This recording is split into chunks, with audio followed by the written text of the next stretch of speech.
नमस्कार मित्रांनो, महाराष्ट्र शासन निर्णय या यूट्यूब चॅनलमध्ये मी निलेश सर आपले सर्वांचे पुन्हा एकदा स्वागत करतो।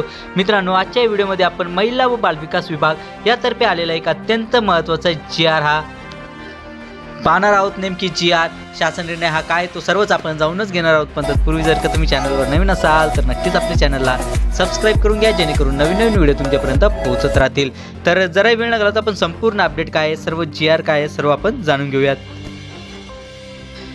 महिला व बालविकास विभागाच्या आधिपत्याखालील उपायुक्त या पदावर कार्यरत अधिकाऱ्यांची दिनांक 1/1/2025 रोजीची अंतिम सेवा ज्येष्ठता सूची प्रसिद्ध करण्याबाबतचा जो काही आहे तो अत्यंत महत्त्वाचा GR आहे। आपण या ठिकाणी पाहू शकता की महाराष्ट्र शासन महिला व बालविकास विभाग यातर्फे हा GR शासन निर्णय हा आला आहे। आपण या ठिकाणी शासन परिपत्रक क्रमांक पाहू शकता की महिला व बालविकास विभाग 2025 प्रत क्रमांक 50 कार्य 7 असा आहे। आपण या ठिकाणी या शासन निर्णयासाठीचे संदर्भ पाहू शकता की सामान्य प्रशासन विभाग मंत्रालय मुंबई यांचे शासन निर्णय क्रमांक SRV 2016 प्रत क्रमांक 281/12 दिनांक 21/6/2021 असा आहे।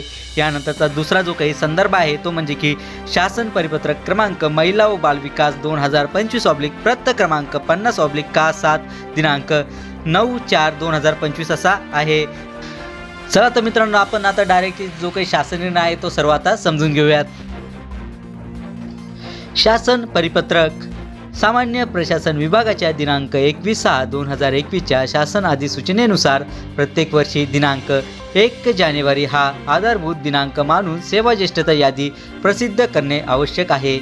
आयुक्त महिला व बालविकास पुणे व आयुक्त एकात्मिक बालविकास सेवा योजना नवी मुंबई या कार्यालयाच्या आधिपत्याखालील गट अ संवर्गाची उपायुक्त या पदावर कार्यरत असलेल्या अधिकाऱ्यांची दिनांक 1/1/2015 अखेरपर्यंतची तात्पुरती सेवा ज्येष्ठता यादी संदर्भाधीन क्रमांक 2 येथील शासन परिपत्रकान्वये प्रसिद्ध करण्यात आली होती।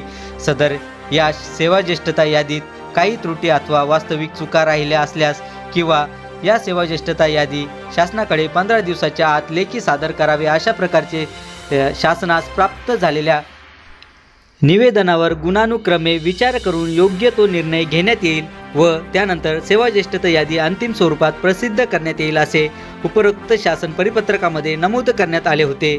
या सेवा ज्येष्ठता यादी संदर्भात श्री संजय माने यांनी दिनांक 15/5/2025 रोजीच्या पत्रान्वये आक्षेप नोंदविले आहे। सदर आक्षेप नाकारण्यात येऊन उपायुक्त या पदावर कार्यरत असलेल्या अधिकाऱ्यांची दिनांक 1/1/2025 अखेरपर्यंतची अंतिम सेवा ज्येष्ठता यादी सोबत अनुक्रमे प्रशिष्ट 1 नुसार प्रसिद्ध करण्यात येत आहे। ती यादी आपण समोर जोडलेली आहे, ती तुम्ही या ठिकाणी पाहू शकता। चला तर मित्रांनो, आशा करतो की तुम्हाला हा जो काही GR आहे शासन निर्णय आहे हा सर्व समजलाच असेल आणि याबद्दलची जी काही नवीन अपडेट येत राहील ती नक्कीच मी तुमच्यापर्यंत पोहोचवत राहील। पण तत्पूर्वी जर का तुम्ही चॅनलवर नवीन असाल तर नक्कीच आपल्या चॅनलला सबस्क्राइब करून घ्या, जेणेकरून नवीन नवीन व्हिडिओ तुमच्यापर्यंत पोहोचत राहतील। आणि याबद्दलची जी काही सविस्तर PDF असणार आहे ती व्हिडिओच्या खाली डिस्क्रिप्शन बॉक्समध्ये मी आपल्या टेलिग्राम चॅनलची लिंक दिली आहे, त्यातून तुम्ही डाउनलोड करू शकता। चला तर पाहूयात समोरील यादी। तोपर्यंत धन्यवाद।